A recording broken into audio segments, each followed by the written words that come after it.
Hello guys, welcome to Random Flavors. Today's recipe is garlic fried rice. Now we'll go through the ingredients.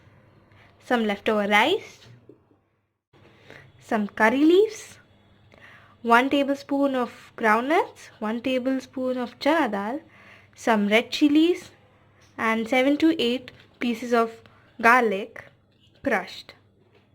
If you don't have red chilies, you can even use green chilies in place of it. Now we'll go through the method.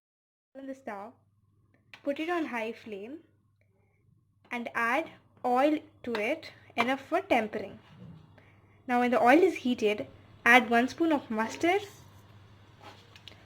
half spoon of zira, and then give a little mix and add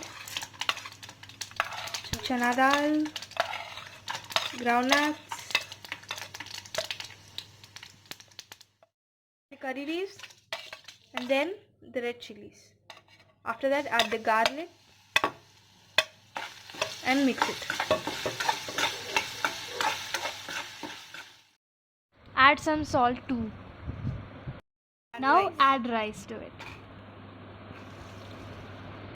Mix it well and heat it for 2-3 minutes and cover it with lid. And I'll serve it onto plate. Finish with coriander. Now our tasty fried garlic is ready. Thank you for watching. Please do subscribe.